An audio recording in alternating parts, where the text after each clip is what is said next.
This is a presentation of National Streaming Sports. Over 20 podcasters, 70 weekly shows, and a 3.4-star rating on Roku TV. Check out nessp.info for direct links and deals on the site BetUs for 125% off your first three deposits in NFL and college odds for upcoming games, Major League Baseball and NBA futures, and boxing wagers. Also, check out Fanatics, sportswear for your favorite teams, and also network merchandise, retro, Northeast Streaming Sports, National Streaming Sports, Big Football, and the Mac and Jack Sports Show t-shirts. Coffee mugs are coming soon. Check it out. You're watching Mac and Jack on National Streaming Sports.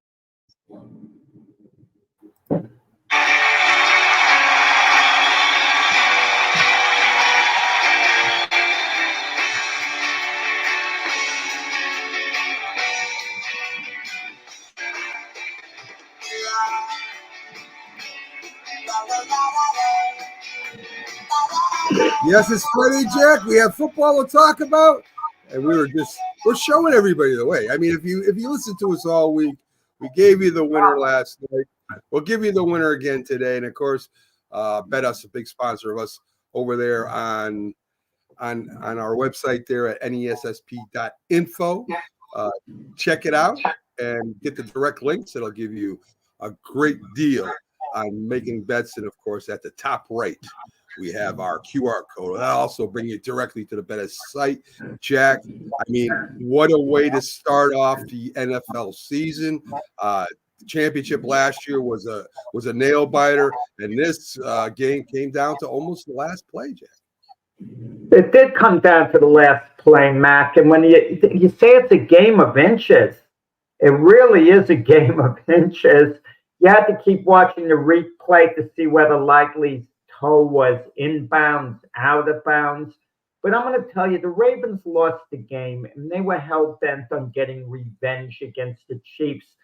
And we talked about this before the show. If the Chiefs beat the Ravens soundly, it would have really been a bad blow for the Ravens psychologically moving forward. But this isn't a bad blow to them at all. They lost the game, but they left the field feeling, we can beat these guys. We're better than they are. We should have gotten it done. We can't wait to have another shot at them.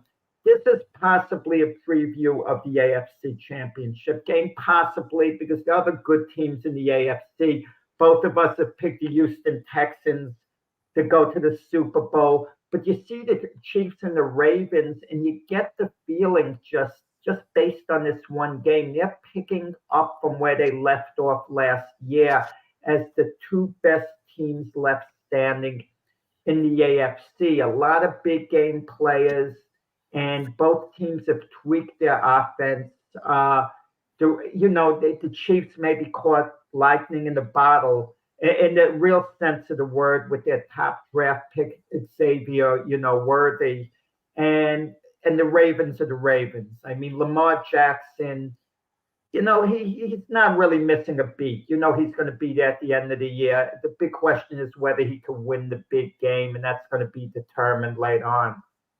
I thought about it. After I watched the first half, I got up early in the morning. I get up like at 1-2 in the morning.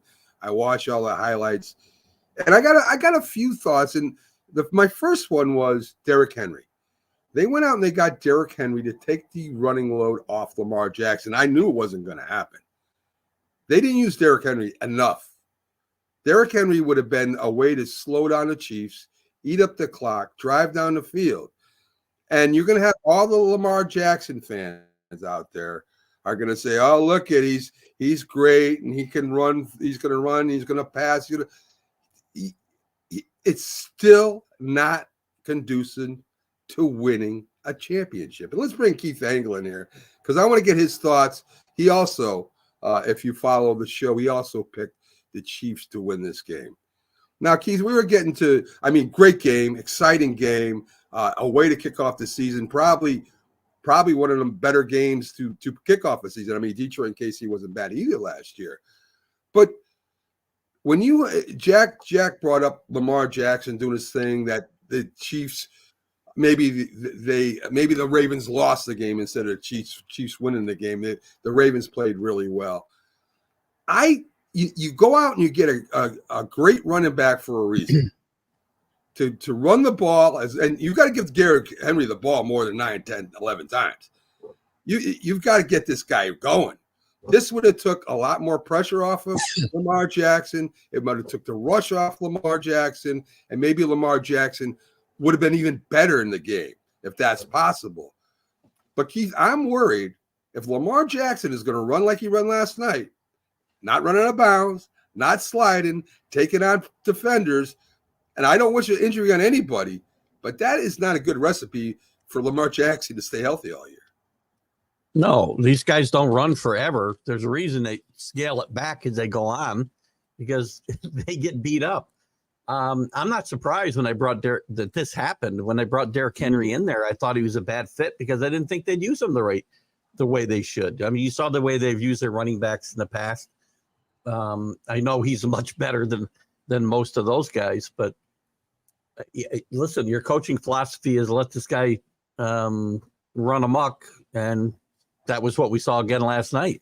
And at the end of the day, they don't lose the ball. They don't lose the game because Derrick Henry doesn't run more than 9 times. They lose the ball because, again, Lamar Jackson is inaccurate in big moments. Sorry. He's got 2 guys wide open at the end of that game, and he missed them both. Yeah. I would say that he said he was throwing to somebody else. I really doubt it. I mean, I don't want to call him a liar, but the guy was covered by 2 guys. And what he was doing was he was scrambling. The scramble drill is run with the quarterback. Flowers is running with him in the back of the end zone. And, you know, they're saying, well, he should have sat down. Well, in a scramble drill, if you have open lanes, which Flowers had, he was open in the back of the end zone, you continue to run with the quarterback unless the quarterback stops. And that's the scramble drill. Every team practices it. I'm trying not to criticize Lamar Jackson because he's an unbelievable playmaker. But if you're going to run the ball like that and the pass rush is going, they're covered, you're going to have wide open lanes. Any quarterback could do that. Those aren't the type of people that have won Super Bowls in the history of the game. And again, I'm trying really not hard to put Lamar Jackson down. I love his competitiveness. I love the way he can make big plays. I love all that about the guy. But Patrick Mahomes lets the other players win the ball game unless he has to. I mean, they talk about that, they could have, that play. Well, Pacheco dropped the ball. He was wide open down the ice. That could have been a Chiefs touchdown. I mean, I can give you a bunch of what ifs too, Keith. Sure. You can always find what ifs. We talked about it Wednesday night, and they talked about it on the game last night that Patrick Mahomes moves around. He's very mobile as well. He runs for a first down now and again, but most of the time he's moving around and letting guys get open. You saw it about 5 times last night where he just rolled away from pressure, bought some time, and Kelsey comes open. This one comes open. The second tight end played well last night too. Gray, I think his name was. That's the difference. He's rolling, looking to make a play and get the ball downfield. And Lamar's, he's a great talent, but when the crunch time comes, he didn't miss one guy, he missed 2. If he doesn't get the ball knocked down by the lineman, all he's got to do is loft it over that guy. He's got an easy touchdown to the running back. Those are the little things that Lamar Jackson has not mastered yet. And guys like Patrick Mahomes would have got that ball to the running back. We would never had to worry about the Zach Flowers play or the ball out of bounds. So that's the difference, the big difference. Mahomes is here and Lamar Jackson's here. Sorry, he's a great athlete. He's not a great winning quarterback yet. He might still be. He's a young guy still. Yeah, I agree with that. And you got it. And you look at that young rookie. Let me see if I get his name right. Xavier Worthy. Thank you, Worthy. Yeah. I mean, he looks like a young cheetah. I mean, he looks like he's got that speed that can break it, running the ball, catching the ball. I mean, they find these guys I don't. I can see it coming now. Rice played. He played well. I'm not going to talk about his off-field issues. He played really well. Kelsey played okay. I mean, the defense played well on both sides. I think the Ravens defense has to get better, to be honest with you. I think the Chiefs offense will get – I think this is a low point for the Chiefs offense. I think they're not together yet. I think the Chiefs are going to get better. I agree 100%. I'm glad you brought up their defense. I said all last year, people kept discounting the Kansas City defense. They won a Super Bowl last year in greatly because of their defense. They played really well against four of the top six defenses or offensives in football in the playoffs last year, and they averaged 16 points a game. The opponents. I mean, their defense is really, really good. I mean, yeah, they're going to give up some big plays. Everybody gives up big plays today, right? It was a good football game. It was fun, and Ravens fans, I'll just add, shut up. He was out of bounds, and just shut up. I can't believe that's the headlines I see. These guys are screaming. Am I the only guy who sees his foot obviously out of bounds? Yeah, I mean, Patrick Mahomes said next time maybe you should wear white sneakers or something. Right. Maybe that's a great point. And here's the other thing, that we just talked about it too. You blew two plays right before that where you could have tied the game without that controversy. So don't put it on the referees. You left if, and it's not even an if because it didn't happen. If the referees blew the call, you allowed them to get to that point to blow the call because you blew the two plays before that. Don't put yourself in that position. And the play was called right anyway. But speaking of the refs, a lot of penalties called in the beginning about the tackle, illegal formation. And it seemed like they were really – it almost seemed like they were picking on the Ravens because for some reason they didn't get it. I think then they start comparing, well, the Chiefs are doing it. The Ravens come on. I mean, I don't know about this penalty, Keith. I mean, I get it. You know, you don't want to get a disadvantage to the pass rusher. But, I mean, if you're going to slow down the game like that, it's ridiculous. I don't think you'll see it forever. I think they were trying to make a point. They called four of them, I think, in the first 10 minutes of the game. Four of those penalties on the Ravens, right? And here's the thing. We can say they're picking on the Ravens. And to be honest, I didn't pay that much attention when the Chiefs were lined up in that same time frame. But just the kid lined up in the same place every time, which was a penalty.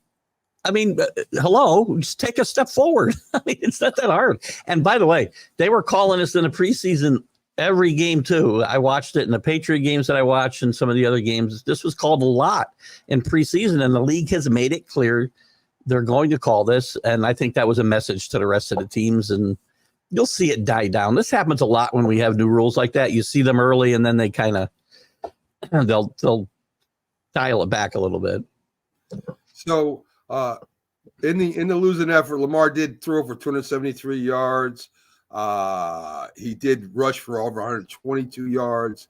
A great game by him, but again, I don't know if this will equal a Super Bowl or not. We'll find out. They got a tough division. Listen, the Chiefs' division compared to Baltimore's division, I mean, is night and day. When you're talking Cincinnati, Cleveland, and even Pittsburgh over there, this is a very tough division to come out of and to win. We'll see what happens. I have no doubt the Chiefs are winning the division. I don't know what's going to happen in the Central. It's going to be very interesting, that North. I agree. And that's that. By the way, the Hard Knocks is covering the entire AFC Central. Or I'm sorry, I keep doing that myself. AFC North this year. That's their in-season Hard Knocks, which they've never done more than one team at a time. It'll be interesting to see how they do that. So let's talk a little bit about tonight. Oh, go ahead. One last thing about that game, the kickoff rule. Did you notice what two kicks got returned all night? They just kept kicking the ball in the end zone, let them have the ball at the 30. Yes. I think you might see that a lot. I think you might see that a lot. I think you're going to too. Tonight's game on Peacock. You have to have Peacock to watch it, so I guess I'm going to be watching the highlights. I am not going over to Peacock to watch one game. That's not happening. Green Bay, the Eagles. I think this is going to be another exciting game. I think it's going to be close. Some people are, believe it or not, picking the Eagles to run rim shot over the Green Bay Packers. I don't think it's going to happen. Again, we talked about it all week, Keith. I think Green Bay's defense is worse than the Eagles' offense. And I think that's what's going to be. I think the experienced team in the beginning wins. I know you've got a different opinion on that. I think you're taking Green Bay with the points. But it should be a very exciting game. It'll be interesting to see if Love can continue for where he left off, or does the same thing happen last year and vice versa? Does the Eagles, does that carry over from last year, or did they turn the page? We'll see. It'll be interesting. I do like the Packers, but these first couple of weeks are a crapshoot. I mean, they could get blown. Either team could get blown out tonight because we don't know. We've seen so little of these guys in the preseason, right? So you got a good game last night, and we're fortunate. We're going to get a lot of stinkers at some point this weekend and probably next weekend too. But I don't expect that to happen. But I mean, it certainly could. I just like, again, until the Eagles show me over a few weeks that last year's dysfunction is behind them, and again, all those main players are there. That all this controversy and locker room issues were swirling around. They're all still there. So until they prove maybe they've worked out their issues, I think this team is as talented as they are. I think are going to have some issues. We'll see. I could be wrong. That's just a gut feeling. Well, this is for both you and Jack. They had a list come out at the most overrated quarterbacks. I think at 3 or 4, something like that. Jalen Hurts was put in there. Jordan Love was not put in the top 5. He just got his big contract. He's making 60 million a year now. I would expect if I was an owner or a GM that Jordan Love comes out there and he's playing great ball. And I think Jalen Hurts, this is a prove it year where he's going to try to shut up all those critics. What do you guys think? Go ahead, Jack. Yeah, I mean, with Jalen Hurts, obviously it's a very big year for him. I mean, it's a big year for a number of quarterbacks, but Jalen Hurts is going to be the Eagles starter next year. He'll be on the contract. They're paying him a lot of money. It's not a make or break year for him. It's going to be more on his coach, Nick Sirianni, if he doesn't do well. Worst case scenario, they bring someone in to kind of help straighten Jalen Hurts out. But Howie Roseman, their GM, has shown he could be a bit bold. I mean, who would have thought he would move on from Carson Wentz? But even then, when they drafted Jalen Hurts in the second round, the intention was for him to be an option because he was a good player. And Wentz more or less lost the job. It wasn't that Hurts was necessarily the heir apparent. And I think that'll be the situation. If Jalen Hurts doesn't play well, Sirianni's probably gone. And then they bring someone in to straighten Jalen Hurts out, like a quarterback guru or another coach with a lot of experience. Maybe a Doug Peterson reunion. You never know. His job might be in danger in Jacksonville if they don't do well. It's possible. I didn't think they had a great party. I let Jack go first there because he hadn't talked for like 14 minutes. I don't want him to forget how to talk. So I let him go. This is your segment. So, I can't. As far as bringing somebody in to help Jalen Hurts, they did that. They brought in Kellen Moore. So he's got his help in my mind. And you're right. This is make or break. It's not just for Hurts. It's make or break for Sirianni. As Jack said, I'm not convinced. I mean, there was rumors flying he was going to lose his job last year. And I don't know what he did to save it, but he's got to fix these problems. When you have the type of divisiveness and locker room issues that were going on last year, that falls on your coaching staff and it falls on the leaders of your team. And one of the leaders has got to be your quarterback, and he's in the middle of everything. So he's got a lot to prove. And as far as the overrated stuff, I don't know. I mean, everybody's got their own set of criteria what makes somebody overrated, right? The amount of money they get, the amount of games they win, Super Bowl losses, whatever. I mean, Hurts, I don't know that I'd rank Love way above Hurts at this point. He's a great player. Looks like he's going to be a great player. Hurts has been to a Super Bowl. He hasn't won one, but I'm starting to get that shaking going on ahead again.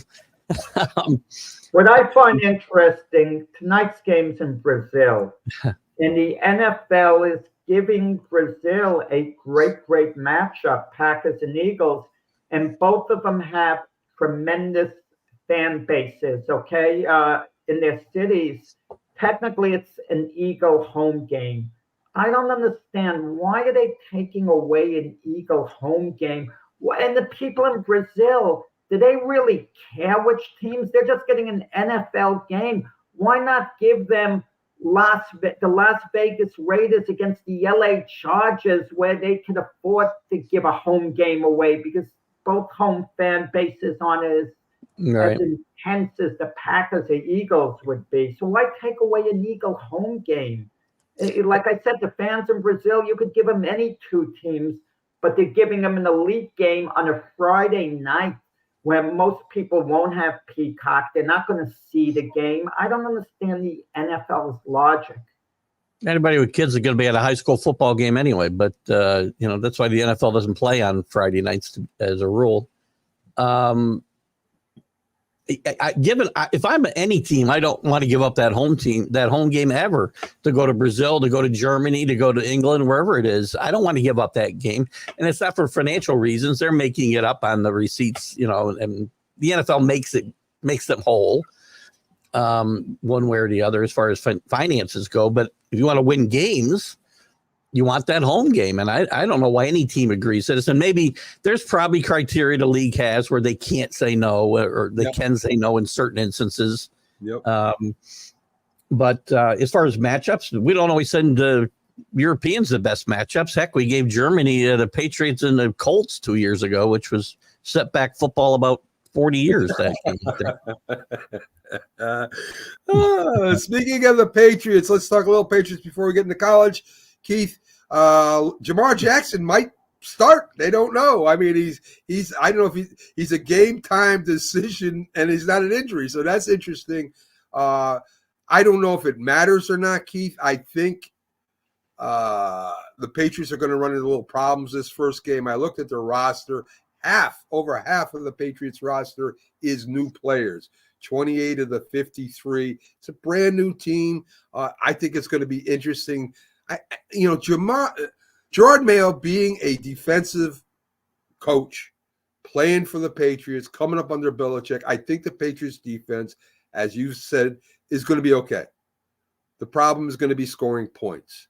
And I don't know if the Patriots can do that right away. The Bengals defense aren't schmucks. I mean, they're a decent defense. They're not the best, but they're sure not the worst. What are your thoughts about the direction the Patriots are going in? We'll talk more on Sunday about the game. It's too early for me to judge overall if we're going in the right direction. I feel good that he didn't throw Drake May in there behind that awful offensive line. There's zero reason to do it. The defense, I do think, will be good. The defense kept them in games last year, and they were without Judon, who they've now moved on from. They were without Christian Gonzalez for a good part of the game, who was playing very well. And I think the defense will keep them in games this year, but unless Roger Goodell's made another rule change I don't know about, you still need to score more points than the other team to win games, and that's going to be a problem. Yeah. Keeping the quarterback upright is going to be a problem. Running the football effectively is going to be a problem. Hopefully this offensive line gets better. Some guys, as Strange has been out with on the PUP list since the beginning of training camp. I don't know what his situation is yet. He can return. But if this line doesn't get better and appreciably better as the season goes on, this team's in for a very long season. Whoever's behind quarterback, and they'll have trouble moving the football, much less scoring points. And the punter will be the most valuable player of the team again, which is not a good sign. No one talks about this at all. I haven't heard anyone mention this. Hypothetically, had the Patriots not moved on from Belichick, chances are he'd stay. He wasn't going to resign. He'd be with the New England head coach. Is this the direction Belichick would have taken? It's hard to imagine Belichick going on a full rebuild. What direction would he have taken with the Patriots? It's very interesting. That's a great question. I think they might have brought in a veteran quarterback or tried to bring in a veteran quarterback. They may have gone with, although he's not a big one for drafting wide receivers, he might have gone Marvin Harrison at 3. I think you'd see a different makeup on this offense. I think they would have tried to reload the offense rather than rebuild it the way that they are. But again, he tried that for a couple of years and he couldn't bring guys in, right? He couldn't bring in the marquee wide receivers, which again, they couldn't do this year. And who, again, I don't blame them. What wide receiver who wants to go out and get a big contract like Ayuk just got, and obviously Jefferson and Lamb got on larger scales, who's going to come in here when there's nobody to throw you the football? And the offense is going to be putrid behind that offense. I wouldn't come in here and play wide receiver. This is going to be a problem. And again, to me, it all centers around that offensive line. They could be a much better offensive team, a silly thing to say, with a solid offensive line. And you would also attract better offensive players, skill position players, to want to play there. And we wouldn't all say, no, I'm not going there. How happy were you when Juju Schuster dropped that ball, Keith? I mean, I bet you were clapping and cheering, and Yeah. He didn't drop the ball. He was hit as the ball went in his hand. You gotta Put a hit on him. I'll make it a little softer. He didn't hang on to the football. Okay, so maybe he didn't drop. He didn't hang on to it. A lot of guys will catch that ball and hang on to it. Yeah. I saw a Patriot helmet on him when he saw it. They just had a flash of a Patriot helmet on his head. Thanks for Excalibur Force. Thanks for dropping in. A good day to you too. This segment, of course, is brought to you by BetUs. All you got to do is go to the top right-hand corner. And if you listen to me and Jack and Keith, you were a winner yesterday. I mean, all you had to do was bet on Kansas City. You won. So right there in the top right-hand corner, BetUs. We bring you directly to the link where you can get 250% bonus. Keith, I got a few games I want to talk to you about, and I kind of teased this on Wednesday night. Of course, we've got to talk about Texas. Last I checked, and I haven't checked recently, -7 versus Michigan is. What do you think? I mean, this is a big for both teams, right? Texas to establish that they are a legitimate championship team, and Michigan to see how really good they are against the big team. It is a big game, and to me, I think it might be a bigger game for Michigan than it is for Texas, because Michigan, they may have won. It looked like they won by a lot last week, right? Their defense was really good. They got 260 yards of offense last week. They won 30-10. They were up by 6. Fresno State had the ball in the fourth quarter, up by 6. One of the scores late was a pick 6 by the defense. I'm not convinced. So they were this close to actually losing to Fresno State at home. Right. The defense is good. Texas has got a really good offense. They did lose Worthy, and who we talked about in the Chiefs game last night, and a couple other weapons. But Steve Scarsazian's been recruiting like an animal, like Nick Saban and Kirby Smart the last 2-3 years. There are guys to step up. He's got a very experienced quarterback. I think they go into Ann Arbor and they win this game fairly easily. I think they win by a couple touchdowns, possibly. I think that game, you can find that game at 7.5, wherever you're looking. Yes. And I don't think that's a bad play right there. Okay. And I agree. I think Texas kind of wakes Michigan up a little bit, and the Michigan fans a little bit here. Nebraska -7 at Colorado. Of course, the hype of this game is Deion Sanders. How will they match up against Nebraska? Matt Rule is a very good coach. They got a very good rookie quarterback, playing true freshman. Listen, Colorado has a good offense. I mean, their offensive line needs a lot to be desired, but they can score points. The defensive side of Colorado, besides maybe the best defensive back in the league, is Colorado's problem. Do you think Colorado could shock Nebraska, Keith? Well, it wouldn't be a shock. Nebraska's on their way back, and Matt Rule's done a great job rebuilding this team and getting they're a sleeper in my mind in the Big Ten this year, because other than Ohio State, nobody's really, and Penn State's played well early on. I think Nebraska's going to be really good. They got a true freshman they're playing in Realio, if I'm saying his name right. Played well last week. This game's in Nebraska, by the way, not in Colorado, just to be clear. Right. The line might be a little hefty, but again, as I said before, well, as much as I think Shedeur Sanders is a really good college quarterback at least, and Travis Hunter is probably the best player in my mind in college football. I think Nebraska, has got more weapons and is more all around. Their defense is better. Their offense, the upfront, they're going to win this game in the trenches. They're much better in the trenches. And Colorado, that's where they really lack, is on both sides of the line on defense. I'm sorry, in the trenches. And I think Nebraska covers here. Okay. So last game I want to talk to you about is Oklahoma State getting 7.5 at Arkansas. Listen, I think Arkansas is a good team, Keith, this year. I don't think they're great by any means, but I think Oklahoma State and Arkansas are a little bit more even than that. I might take Arkansas in the points. Again, in the beginning you said Oklahoma State was getting. They're giving 7.5. Right, you kind of corrected it again. Right. Arkansas, listen, they lost their starting quarterback. KJ Jefferson went to UCF to play for Gus Malzahn and is a really good fit there. Their coach is under great duress this year because his first year or so they had some great strides forward, but the last 2 years have been just atrocious. And they're trying to fill a lot of holes on both sides of the football. And I'm a big Mike Gundy fan. I like Mike Gundy from Oklahoma State. I'm going to lay the points and take Oklahoma State here at home to win this game.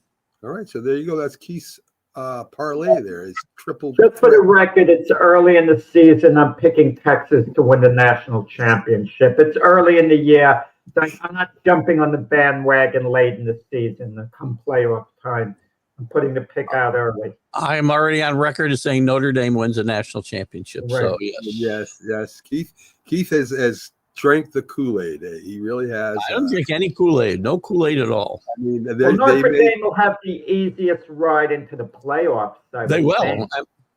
Their problem is they go undefeated, be number one, and they're still going to be the sixth seeded team in the playoff because of the way it's set up. They won't get a bye. They'll have to play. Right. They've got to play an extra game, right? Listen, I'm the biggest Notre Dame fan in the world. I go back to Joe Theismann. I mean, I love the Fighting Irish. Of course, McGrath has something to do with that. I'll tell you, we can agree on one thing. Let me check me. But Notre Dame gets to the big game, and it's happened ever since Lou Holtz left and Nara Parseghian left. All these guys left. They get to the big game and they choke. And until they can show me that they can go in there and play a good, very good SEC team or a very good ACC team, until they can do that and go in there and show me they can do that, I ain't believing no national. They'll beat the good ACC teams this year. To your point, though, Mac, one of the big issues they'll have, the fact that they also can't get a bye, is the fact that they won't be battle tested the way these SEC teams will be and the Big Ten teams will be, because the only test they had was this last week. You would have thought Florida State. That doesn't look like it's going to be much of a test potentially. And USC, who I still don't know is as good as maybe they looked the other night. So they're the only real test they have on their schedule. Yes. Go ahead, Jack. But the best thing that could happen to college football would be for Notre Dame to win the national championship. It would, because you ask the average person, okay, the best known college football team, because of tradition, it's still Notre Dame. Also, because of all the realignment and everything else, right? If a team like Notre Dame, who's still an independent, and there's only 3 left, UMass, UConn, and I'm sorry, they got to get them in the show, I guess, Mac. I had Notre Dame. They're the only real independents left. And I think it'd be great if a team outside of the Big Four, outside, maybe even if I say outside of the Big Two, were to win this national championship. I think it'd be good for college football. So fans don't just go, here we go. This is what we're going to see every single year. SEC, Big Ten. You did it, Keith. You brought up UConn. So UConn, I'm watching this special. UConn has put together a roster through the portal. I mean, they're all psyched. They got a brand new team. They're ready to go in a different direction. Here's all the sportscasters here in Connecticut, and I'm just laughing. I know they're playing Maryland in the first game, and it's. I know it's going to be a kill. I mean, I didn't expect 52-0, but I mean, I don't know what these people think in Connecticut. I don't know. They're in talks. So they were in talks. They got broke off to go to the Big 12 again for football. This is about the third time they've danced together, and the Big Yeah. 12 keeps walking away because what are we going to do with UConn in the Big 12 in football? Yes. I mean, it's not going to work. Oh my God. Anyway. So let's start talking a little bit about Major League Baseball. Of course, the playoff race. Thank God the Yankees didn't play yesterday. They need a break. They need like a week off. They need to, rest everybody. So everybody just go to a spa or something. We talked about it Wednesday. Jack has talked about it too. Clay Holmes. You can't make something what it's not, right? Clay Holmes I think is a good pitcher. I think would be great in maybe middle relief. If he's not used as much, he might even be okay in starting in some spots. But when you're going to put this guy in a pressure pack and you're going to turn to him every game, as the Yankees do at every year, they go to their bullpen and they go to their bullpen and they go to their bullpen and they go to the same guy. And by the end of the year, the guy's arm is hurting, it's trash. I don't know why. It's like banging your head against the wall. Sensors cut him off. Bang your head against the wall. Keep doing it and see if it works. I don't get it. And as Keith brought up, you got to do more than hit home runs. And they just don't. They just don't. And I don't know. I don't know what else to say. I know they're going to be in the playoffs. I know if they catch fire. And if they do, they're going to be hell in the playoffs to play against. I get it, but I don't know what to say anymore. It's the same thing every year. Well, he's not the closer anymore. There's a closer by matchup, closer by committee, whatever you want to call it. Clay Holmes has had his track record has been about the same. He starts off like a ball of fire. I think he's made an all-star team at least, and every second half he falls apart just like this. And come playoff time, it's almost like you're afraid to put him in the game. With anything on the line, and that's not a good position because you need that guy. Bullpens by committee are fine in the regular season, in my mind, but come playoff time, you need that guy. Because your team needs to know that guy's at the back end of this game, and all we got to do is get ahead, and we're going to win this game. That's why Bo Rivera was a MVP of those Yankee dynasty because you knew that game was over. The whole bullpen was great. You were ahead after 7 innings, that game is over. For the most part, you knew it, and the Yankees don't know that now, and besides the other issues, that bullpen issue is gonna rear its ugly head in the playoffs. So let me give you a couple stats here, Keith. The Yankees, and this is closing percentages, right? The most blown saves. The Brewers and Twins. Believe it or not, at 71%. Cleveland's at 75%, the highest. But the Yankees are at 66%. So over half of the games, if it goes to the closer, we're going to lose. If it's that close, we're going to lose. And a lot of teams have this problem, not just the Yankees, and the percentages show that, right? A lot of the good teams don't have that great closer. The A's, believe it or not, are one of the lowest. They have one of the best closers in the league, and one of the worst teams. But we all said it. I think we've all said it. I don't know what happened to Jack. I guess Jack got tired of talking to us. We all said it that the Yankees needed a closer this year, and they didn't get one. Yeah, among other things, again, they pretty much ran, except for Soto, they pretty much ran it back. There's a lot of things going on, Mac. Why is Dominguez not been brought up and we're letting Verdugo sit out there with a, 650 OPS and he doesn't even run to first base? Maybe he's allergic to his batting gloves, he said. That's why he can't hit. Is he allergic to his spikes too? That's why he can't run to first base. Get this guy out of the lineup. Why is Dominguez sitting in the minors, tearing it up, and we don't bring him up here to put some energy in this lineup for the playoff run? I just shake my head at sometimes at some of the things that this team does or doesn't do. Me too. Who says Purdy ain't getting any love? I just saw him in Applebee's commercial. I don't know. Purdy doesn't seem like a big personality. I don't know. Applebee's is about his speed, probably. I would think that would be it. Go through the games real quick. Minnesota beats Tampa Bay 4-3. Cincinnati did beat Houston 1-0. The San Francisco Giants beat Arizona Diamondbacks 3-2, which is okay because San Diego lost. The Phillies are still playing unbelievable. The Braves win. I don't think the Mets played last night. I don't see it anywhere, but the Mets are right there now. The Mets are very hot. They may get in. They're back in. I think as of today, they're ahead of the Braves again, or maybe tied. Not for that last wild card spot. And this is a good time to get hot. They won 7 in a row, so that's a good sign. And that's a flawed team. I read a great article the other day about the MVP race and everybody giving it to Ohtani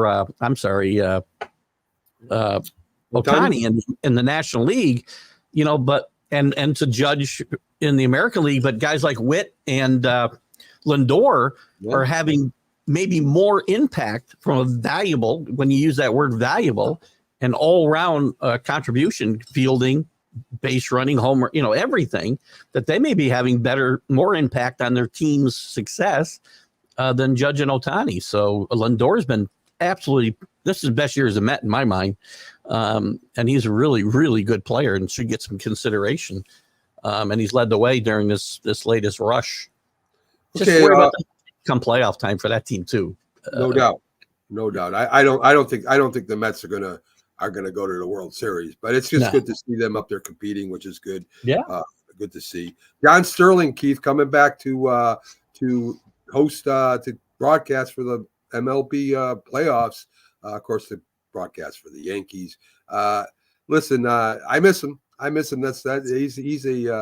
He's one of the franchise guys, that's been around forever. So, well, he was around forever. I'm in a minority, maybe. I don't know. I'm never a big John Sterling fan because I love baseball on the radio, but I found it impossible to listen to John Sterling because I would never know what was going on in the game. I mean, I'm not watching the game, John. You are, and you have to tell me what's happening. And he doesn't, he's got a great radio voice, and he's been around forever. I mean, he did the Braves games years ago before he came to New York.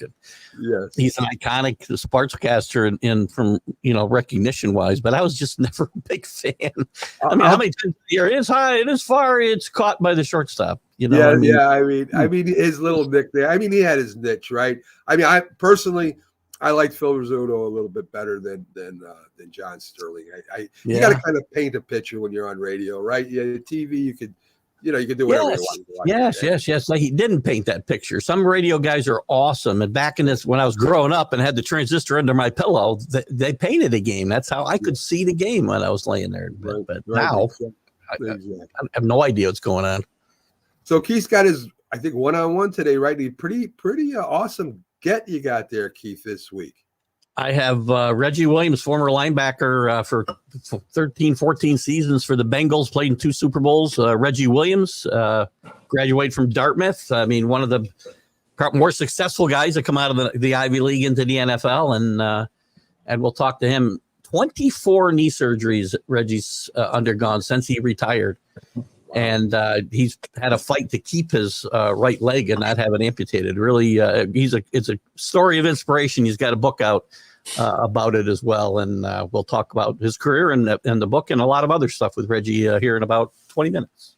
All right, Keith, thanks for dropping in. Everybody, stay with the Roku channel. That's where one of the places one-on-one interview will be with the great Reggie Williams.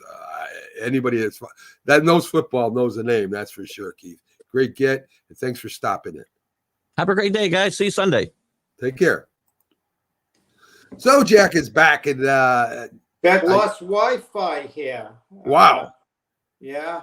Yes, I don't know what it is. What's your Wi-Fi over there by the ocean? Maybe it's the boats, Jack. Well, that's what you have to endure when you're amongst the highest, when you move up in society, things get worse with all this good technology. Yeah. Yes, I know what you're talking. So, Jack, it made me think of the movie. They had this movie a while ago called The American President. So you see him with his lady friend watching TV, the news, and he kept saying, "Come on, give me the score the Packer game. That's all I want, to score the Packer game." Like he can't ask the White House saying. Right. Like exactly. No one could give him the score. That's awesome. So, Jack, we talked a little bit about, of course, John Sterling returning for the MLB playoffs. He's going to be on the radio for that, coming out of retirement, just to call that. Keith said he's not a big John Sterling fan because he doesn't describe on the radio as much as some other people do. But he is an icon for Yankee baseball. It's funny. I'm not a big John Sterling fan, but for an opposite reason. I loved his work as a radio broadcaster. I thought he was fantastic. I loved listening to him. My problem is, and I've said it numerous times, so when he was a talk show host in the 1970s, he was kind of a pioneer, one of the earlier ones to do it.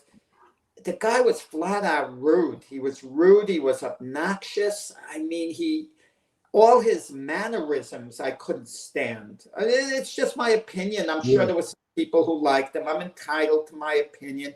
I flat out felt he was the worst talk show host I ever heard. And I've heard a lot of them. And he's the worst, but he's the best baseball radio broadcast I ever heard. So talk about being on opposites. I could praise him. I loved listening to him, on the radio describe the Yankee games. I thought the man, is fantastic. But as a talk show host, he so turned me off with his personality. I can't have a warm feeling towards the guy because of that. And you saying he's the best radio, one of the best radio. To me, my opinion. Right. To me, I mean, you heard a lot of them, Jack. I mean, and I've enjoyed him more than anyone else. To me, he's great.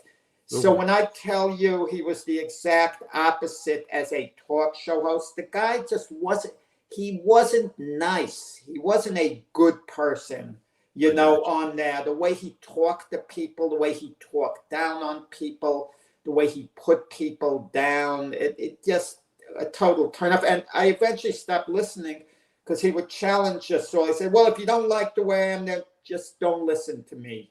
Yeah. Don't listen anymore. And it got to the point where I stopped listening to him on talk show radio, even though he was the only game in town.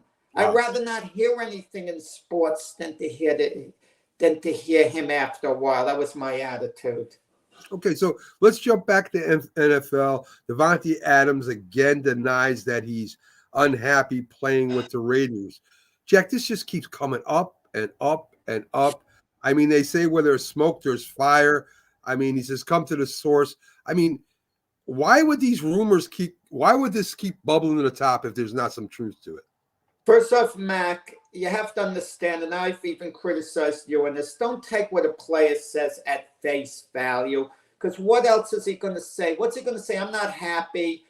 I'm not, I don't want to be here. The quarterbacks aren't good. He's not going to say that. So he's going to say, no, I'm happy to be a Raider. They're my guys. I'm buying into the team. They're saying all that.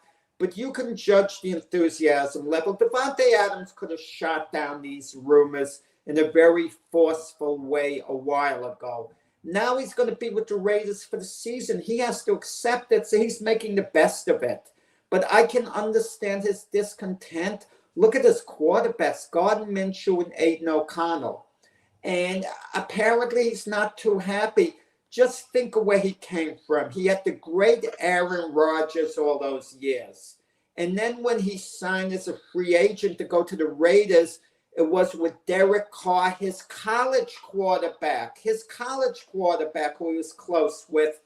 So the Raiders move on from Derek Carr. So he's not happy about that. He never would have I can't imagine him in any scenario going to the Raiders had they had Aiden O'Connell and Gardner Minshew as their quarterbacks, him voluntarily signing as a free agent.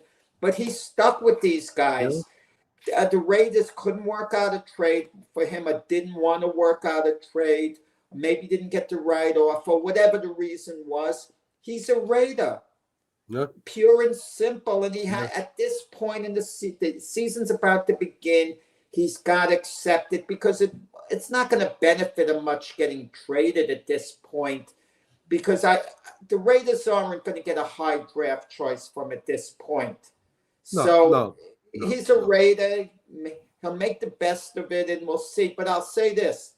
He's not showing leadership skills, Davante Adams. A real leader really buys in, and he tries to rally the team, regardless of how good he thinks they might be. I told you I watched the NFL receiver series.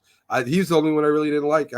He was very a downer. He was very much a downer compared to the rest of the wide receivers that they showed on that. Jack, the Jets signed defensive back Michael Carter, 3-year, $30.75 million, $19 million guaranteed contract, and Hassan Reddick sits out still.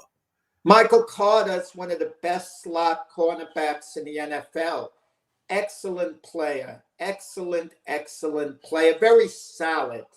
When you talk about great players, you don't talk about Michael Carter, but when you talk about a guy you can plug in your defense, excellent guy who I think is going to be a Jet for years to come. Good move by the Jets. And, this Michael Carter, it's ironic. He was drafted in the 5th round. One spot before him in the same draft was drafted Michael Carter, the running back, who the Jets got some use out of. He's no longer a Jet, the Michael Carter, the running back. Sometimes the names are confusing, like the Josh Allen, the defensive players on the Jaguars as opposed to Josh Allen, the quarterback on the Bills. Hassan Reddick, as a Jet fan, Mac, I'm getting to the point. Who cares after a while? I agree. I'm sick of the drama. Move on without him. Make believe he's like an injured player. He's going to be out for the year. It's not as devastating a hit as losing Aaron Rodgers. Not even close as losing your quarterback. They can be fine without him. And if at some point he just shows up, that'll be a big bonus. Big bonus if he does show up. What good is Hassan Reddick doing himself? That's what I don't understand, Mac. He's not getting the best advice, it would seem to me, because sitting out this year is going to decrease his value. How's he going to get a big contract next year sitting out the year? It's not going to happen. And we talked about that. All the rights are going to roll back over the Jets next year if he doesn't play. So the Jets have him again next year, same position, same everything, except he's going to be fined a lot. So Jack, Shaquille O'Neal calls Rudy Gobert the worst player in the NBA. Yeah. Calls Ben Simmons a bum. I mean, is this? Gobert says, listen, it's a shame that he has to, do this to remain relevant when he's such a great former basketball player, such a great businessman. Is there any validity to what Shaq's saying? I don't know if you read the whole article or not. I heard about it. Rudy Gobert's not a bum. I mean, Rudy Gobert's a very good rim protector, outstanding rebounder, very good defender. The Timberwolves made that massive deal to get him from the Utah Jazz, where they gave up like 9 draft picks, like 5 number ones, 6 number ones, something crazy.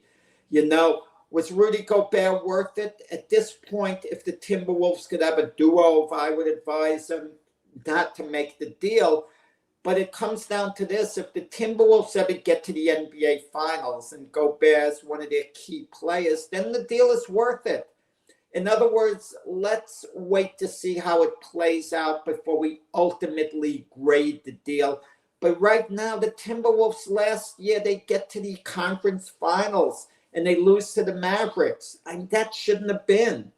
Shouldn't have been. And if Gobert was really good and stepped up, it wouldn't have happened. But Rudy Gobert is a good player, but considering the haul that the Timberwolves gave to give him, I think Minnesota now starting to question themselves whether it was the right deal to make or not. This year is going to be very telling. Let's see what the Timberwolves do this year. Like I said, if they get to the NBA Finals for the first time in franchise history, then the deal is worth it. As far as Ben Simmons goes, I can't defend Ben Simmons. I mean, what defense? I mean, how can I disagree with Shaq? The only thing I'll say, I don't like the word bum.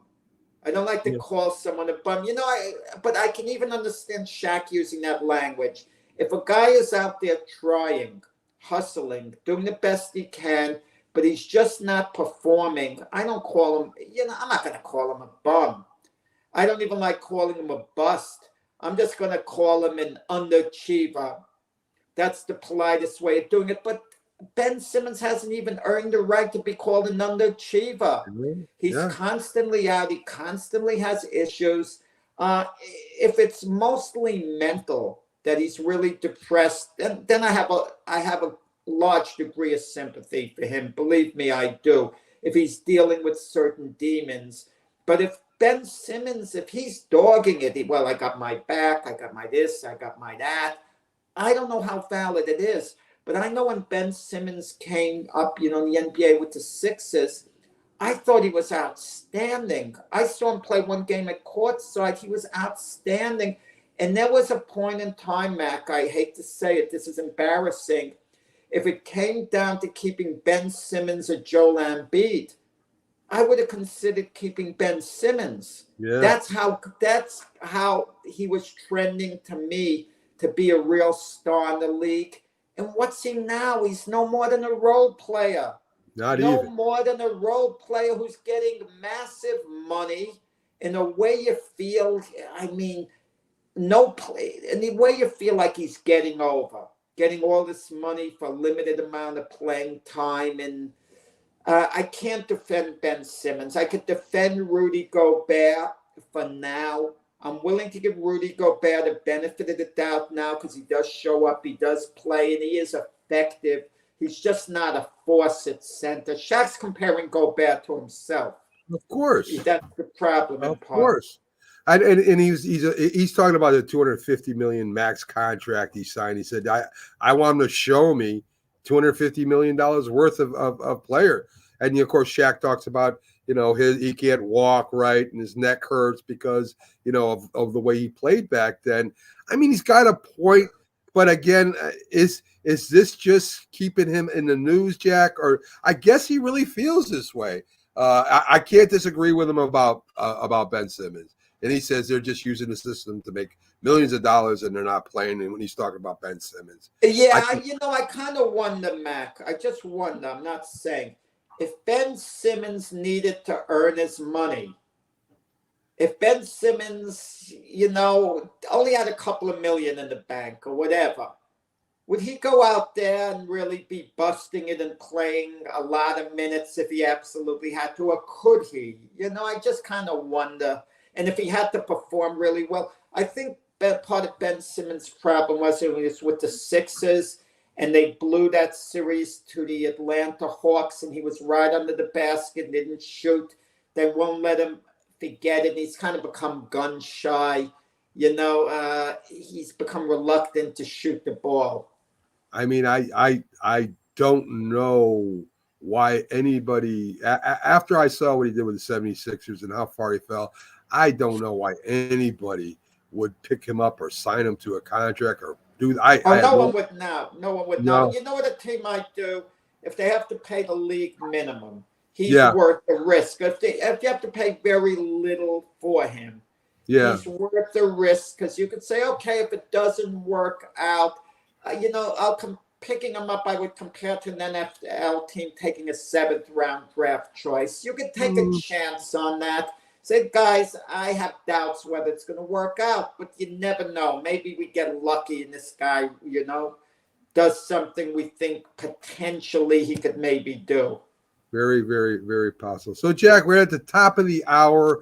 Again, Packers and the Eagles tonight from Brazil. Me and Jack could go with the Eagles here. We think that they'll cover the spread.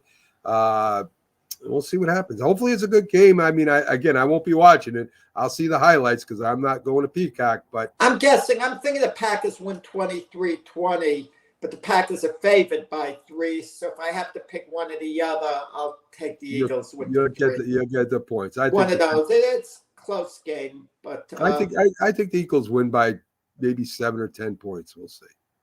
So, folks, thanks for joining us today. We'll be back with Sports Memories tomorrow. Talking about a lot of different things. We'll be talking about Duke Snyder. We'll be talking about George Foreman. We'll be talking about Alabama football in the 1970s. If you think Alabama was good under Nick Saban, we got another good to show you. And we'll also talk about the Miami Dolphins of the 70s. So join us tomorrow on Sports Memories. And, of course, the big football show on Sunday. Folks, have a great weekend. We'll see you back here tomorrow, 8 a.m. And stay with Roku as Keith will be on next. Have a good one.